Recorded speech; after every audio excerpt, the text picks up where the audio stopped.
it's not always going to be fun, but you should try to find the joy in the work.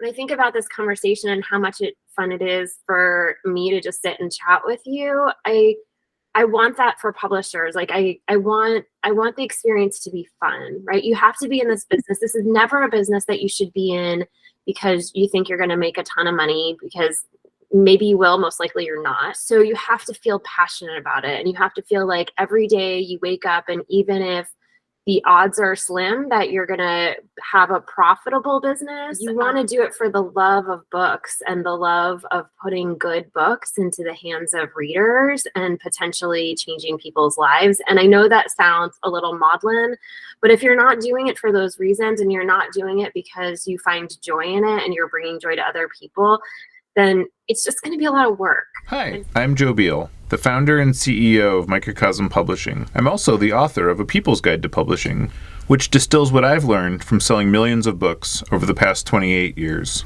I'm Ellie Blue, the Vice President of Microcosm. We started this podcast to share what we've learned with newer publishers, so you can learn from our mistakes.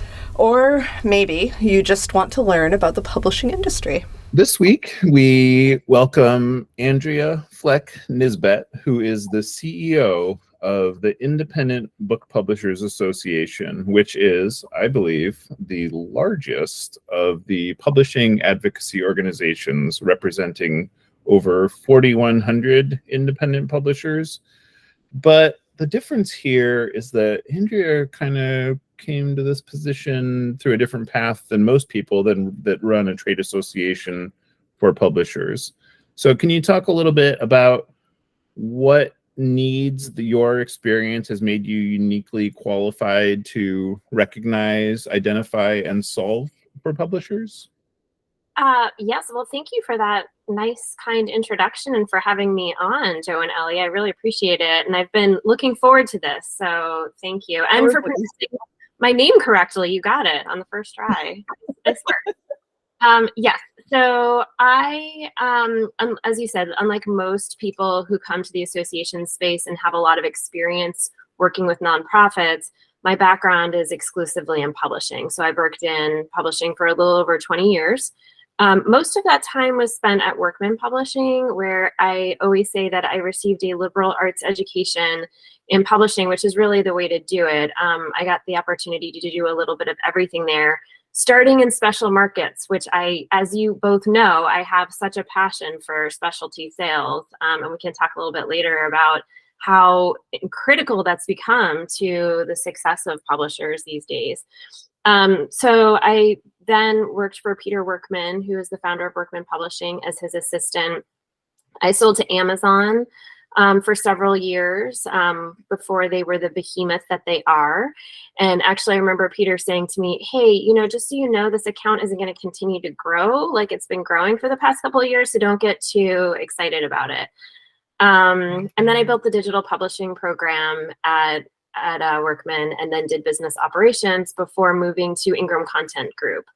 And, it was so funny because when you work in New York publishing, it's very myopic, right? You think that it's the center of the universe and there's only one way to do it, and everything in publishing revolves around New York publishers. So I was blown away when I got to Ingram and had oversight in the relationships with 10,000 publishers in terms of helping them to build out their print on demand and digital catalogs.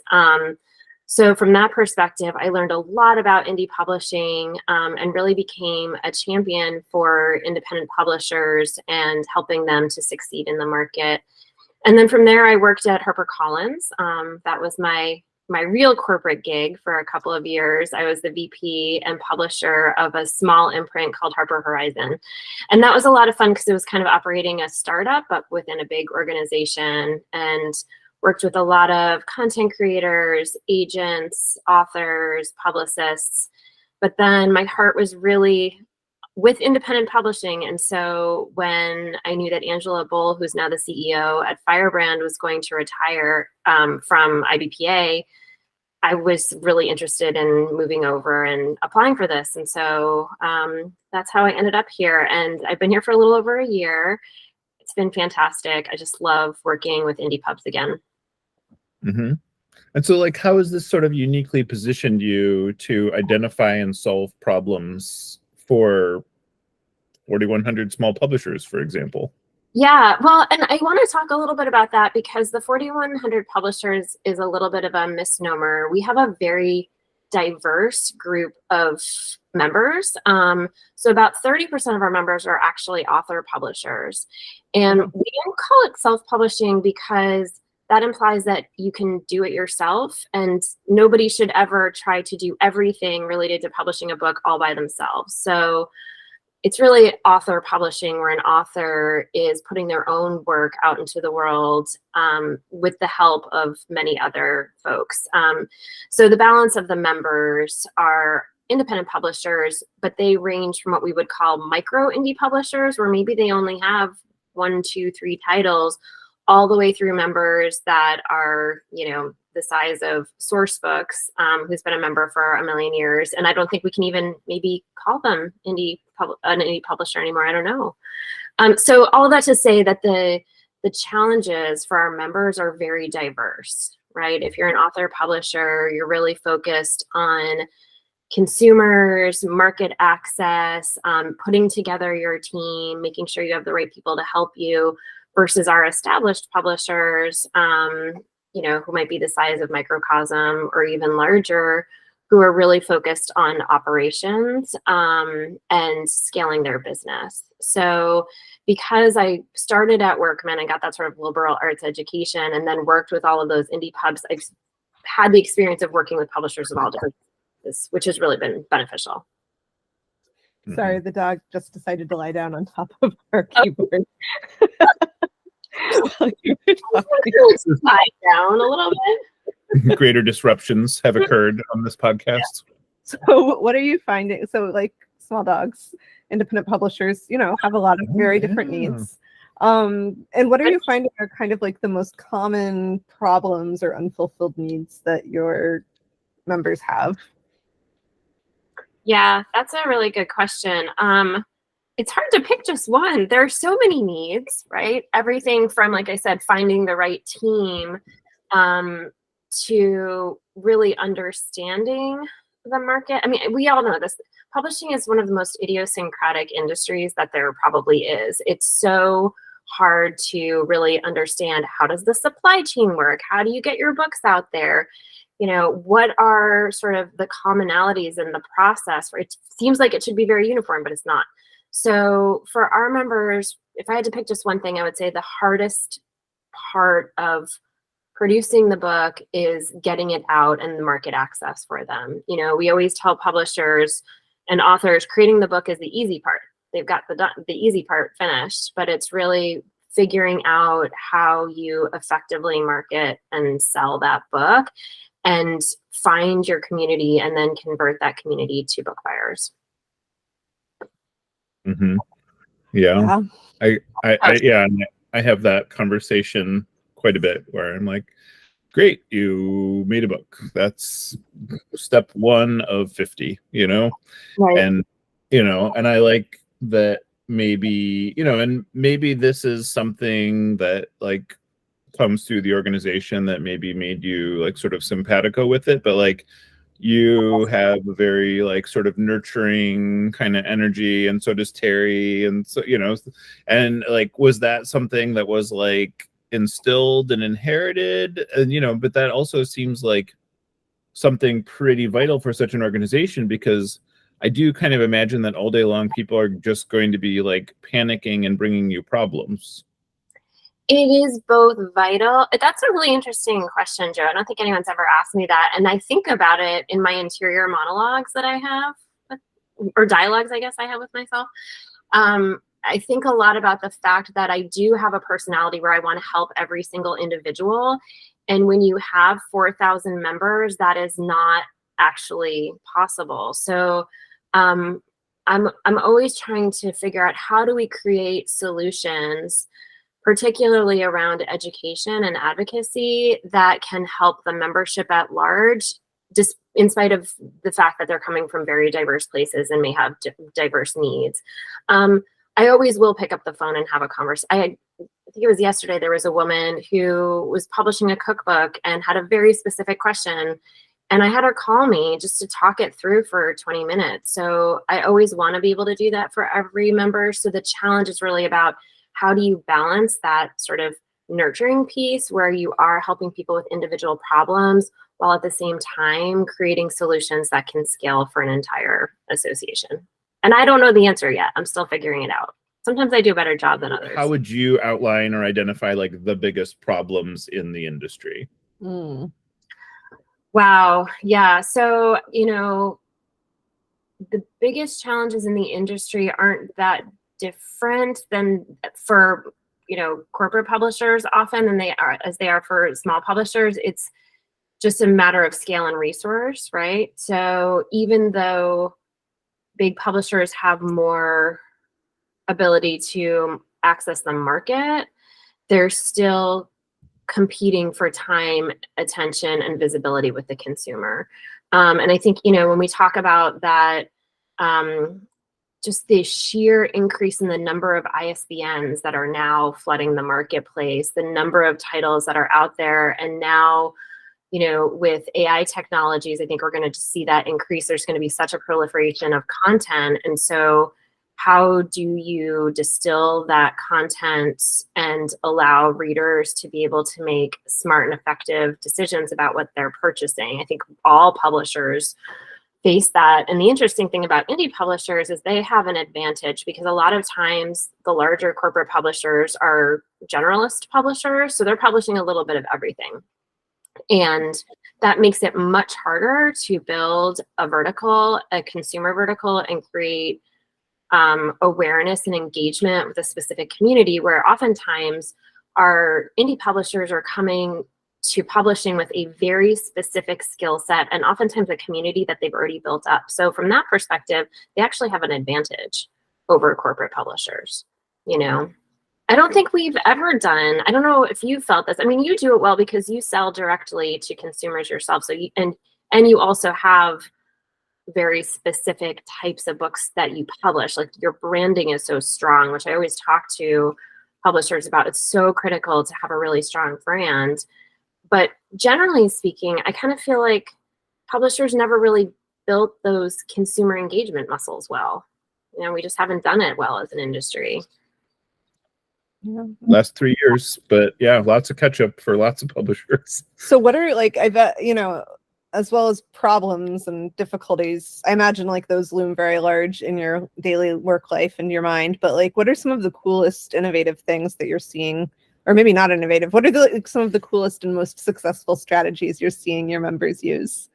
Well, one of the things that I really love about indie publishing is that the rules don't necessarily have to apply, right? You can think outside of the box. You can come to publishing from a totally different type of model. It doesn't have to be an advance against a royalty model, which I think we all know doesn't really make any sense. It only makes sense a very small percentage of the time for certain titles. And so one thing that I'm seeing among our membership is that people are finding different ways to build successful businesses by combining models. And, there's a lot of conversation around hybrid models and whether that's good or bad, or what is a service provider, but it doesn't have to be either or. I know several publishers now who sometimes they will acquire a book and pay a royalty or an advance on it. And sometimes they'll partner with someone and say, hey, I want to help you to get this book out in the world, but this book is going to have a lot of production work, and I want to partner with you in investing in that. So as we see access to the market actually become easier, we're seeing more of these models that combine different ways of trying to successfully run a business. And I'm really excited about that. And I think it's actually going to start to build up into corporate publishing. Even when you look at big distributors like S&S is doing an amazing job bringing in indie publishers who are operating on all sorts of different types of models. And that also allows for more diversity in the market and within our industry, which is so critical. And we know how important that is. Right. Yeah. The industry got really homogenized, and now it's trying to undo that in a span of 10 years. And it takes time to actually undo hundreds of years, where you're like a few people have access. But and I think that's interesting too. Like, one friend went and did the one of those courses at one of the big colleges, and she came back and she was like, even the people from Big Five publishers, they don't know what they're doing. And, and she found this comforting in a way, and I was like, oh, okay. I mean, yeah, of course they don't. If they were, there would be no room for us, Yeah, there's a lot of, I think we've created this gated industry, right? And there's this feeling that behind that gate are all of the answers. And the reality is that nobody has the answers and that there isn't one right way of publishing a book. And so, we're finally into a place in the industry where we're seeing some cracks in that, where we're seeing, hey, it doesn't have to be this way. And if you've defined your goals, you know who your audience is, you know that you're serving that audience with the right type of material and you're able to get it to them. The mechanism by which you do that, if you're doing it successfully, doesn't matter. And that's why I think you guys know this too, just in the way that you've built your business over the past 25 years. You were on the outside of that gate, that wall for so long, and so you've made it work and built this really incredibly successful indie publishing company, doing it all your own way. Thank you. That is very kind. And painfully true. Mm-hmm. But yeah, I mean, so is what like you hope to offer the publishers that are your members? Like, are you hoping to offer them like a way in, or are you hoping to offer them sort of like a better way outside? Both. Again, I always ask our publishers when they come with challenges to stop and reevaluate their goals, right? And I'll give you a concrete example. So if you are coming to publishing with an established brand and your goal around producing books is to extend your brand with another tool in your toolkit, which is going to be a book, but that's not the primary focus of your business, you don't need to operate within the traditional space, because if you're successful, you already have a community, you already know what your brand is, you can sell directly to that consumer. You don't necessarily need to have access to the trade market, because you can set your book up and sell it on Amazon if you want. And you can also sell it yourself if you're, hosting events and doing speaking engagements. So we want to be able to meet our publishers where they are with education and tools based on what their goals are. But if they haven't defined those goals, then it becomes really hard for us. I certainly don't want to sell someone on a spot in our bookstore catalog if that catalog is never going to help them to sell a book, because that's not the right audience. So it's really critical for our members to really understand what they're trying to accomplish when they come to us. Right. Yeah. I mean, and the point that I stress to what you said is that, for a book to succeed in a bookstore, it has to displace another book from the same shelf. Otherwise, there's no way it could ever sell enough to recoup. So, I mean, and that's really the advantage of special sales, is that you just throw all of that out the window and you're like, oh, okay, here's 10,000 more accounts that would all happily sell your book. And, you just have to show them the value of that to their audience and to their customers, and I know that's like a large part of your early publishing education. And so is that like something that you can teach and instill? Yes, I think so. I mean, you can't make it happen for someone. That's the thing. Again, the author or the publisher needs to know their audience and that they have a product that is of value to that audience. We can help with education and helping them to understand the mechanisms for taking advantage of specialty sales opportunities, but we can't make them magically happen. I think, you know, it's so interesting because specialty sales have become such a they always were a critical part of the market. And one of the things that I always like to bring up from a statistical perspective is the fact that even for successful books, book sales through independent bookstores typically only make up 4 to 6% of any book's entire lifetime of sales. And I think a lot of publishers get hung up on wanting to get books into indie stores across the country, or they want to get their book into Barnes and Noble.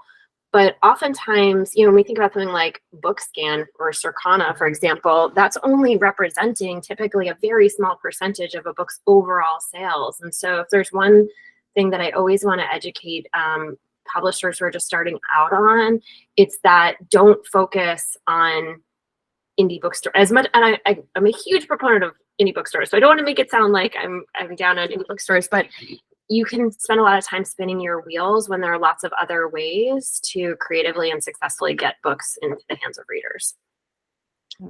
So what would be like, that's great advice. What other advice would you most want like a publisher just starting out to know?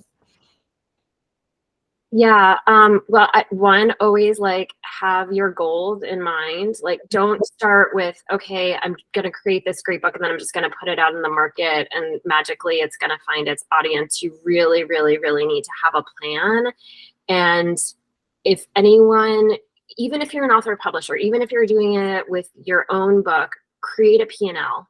I hear so frequently from publishers who are starting out, I don't think we understand exactly how slim margins are. I mean, you do, you're painfully aware of that. Most established publishers are, but it's really, really hard to make a profit in book publishing. That is just the reality of it. And if you don't plan for that ahead of time, you're going to get to a place where suddenly you're spending $16,000 on a PR firm because someone told you you had to do that, but you're never going to recoup that necessarily. So it's so, so critical to understand what a P&L is, a profit and loss sheet. Like, make sure you have your budget, make sure you know how much you're going to be spending on the production piece of it, make sure you're putting that money aside for reaching consumers. I would say that's probably the most critical thing that I would recommend. That is awesome advice. Mm-hmm. Yeah.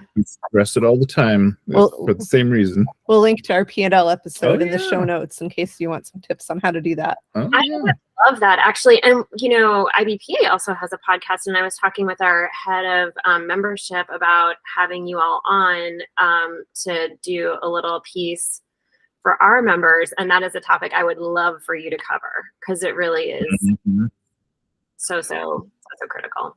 We can make P&Ls fun. That's our claim to fame. Well, Ellie believes we can. I've seen it happen. I know the glaze overlook. I'm well aware that it's important, but it's hard to sell it. So thank you for selling it to everyone. That's the most vital component. Is like, this is actually important. We're gonna make budgeting sexy again in 2024. Yeah. I mean, that's really. Budgeting and data, two of my favorite things. Mm-hmm. I had somebody this morning who was saying that, you know, my friend wrote these 40 very successful books and is like wins or nominated for an award every year. And like, wouldn't they be better off if they just fired their publisher and then went and hired all the services and self-published? And, you know, and I like gave it some thought and I was like, because the margins are so small, I was like, and they're gonna screw it up on their first few books. I don't think that's actually true. I think it's like, because you would lose the distribution piece, right? You know, because their publisher is going to be plugged into all of the correct retailers for their books. Yep. And you're going to have to pay out of pocket for all this. And you're probably, like you said, you're probably going to pay too much for some services because you have to. Right. And then in the end, you're going to add 0 to 10% to your net margin, or you're going to lose money. And so I was like, they're kind of better off sticking with their publisher than taking, unless you want to take risks. you know? You just have to run the numbers, and it's so important to think about every single piece of it. Like, what is your per unit cost? How much are you paying to print that book? And then you always need to have a reserve, right? And that is something else that's a really critical point that we always talk with new publishers about is, regardless of how you're funding your business, you need to make sure that you have some kind of cash reserve because you're going to get returns. It's just the reality of it. Unfortunately, I wish the supply chain weren't broken, but it's broken. And I don't know that anybody knows how to fix it. And so in the past year, we've had several members who, you know, it was that like COVID flush where everybody wanted the books and, you know, inventory was really high in retail, and all of a sudden all those books came back. And for some of our publishers, it's either has or has been close to putting them out of business because, Wow. you know, well, when you're small and you're just starting out and you have all of your cash locked up in production and acquisitions and things, and then suddenly you get all those returns you have to pay for. Right. It's painful. So Right. It's another argument for special sales. Yeah, nice that. love those non-returnable bulk sales. Mm-hmm. Right. Yeah, and that, I mean, and that I guess that was something I didn't know that we were innovating this until I like went and we had a meeting at our distributors' offices, and we were like, you know, and I told the president, I was like, oh, you account for about 25% of our total sales. And they were like, what?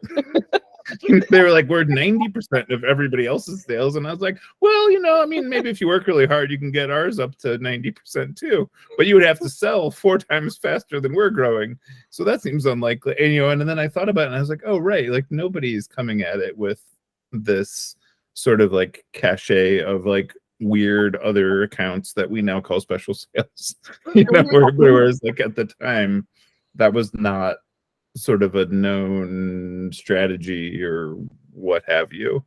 And you know, and I think similarly to Workman, like my approach was never, oh well, we'll do this because it'll pad our cash flow issues or it'll solve this or that problem. I was just like, oh, this is another audience that would be interested in the book, so like why wouldn't we do that? Are you seeing a lot of like that kind of innovation amongst your membership? In pockets. So I'll give an example of our board chair, Karen Pavlison. She runs a publishing company called Elvaresa, and she specifically publishes books for military families. So she's selling to military bases, and she's selling in case quantities, right? So they're non-returnable, they're all case quantities, and that's the largest percentage of her business. Like, so that is such a smart model. She almost, and I'm not going to put words in her mouth, but I know from conversations with her, the trade piece of it is much less important to her than the other piece. And, you know, I think that's the other thing that publishers often don't realize is that it doesn't have to be one model for sales either and for distribution. So as the industry is evolving, you know, we always say to publishers, you can have your book in Ingram Spark and you can print those units through there, but you can also do a digital short run or an offset run and sell books directly into educational markets. So I think it's really important for publishers who are looking to scale, and that's something else we talk a lot about at IBP, is the difference between growing and scaling. But if you are serious about publishing and you actually want to scale your business, it's really important to figure out that fulfillment piece and come up with different mechanisms for actually getting the book out into the market. And then getting back to that P&L, making sure you're accounting for like, okay, the cost per unit for my POD titles is this versus my offset titles, but I have to pay for fulfillment. So there's a lot of moving pieces, but it's really important to understand all those pieces. Thank you. And yeah, we really stress that you're like, okay, load it up with like, you want to change culture, you want to like impact, you want to like emotionally impact people, even if no matter what the book is.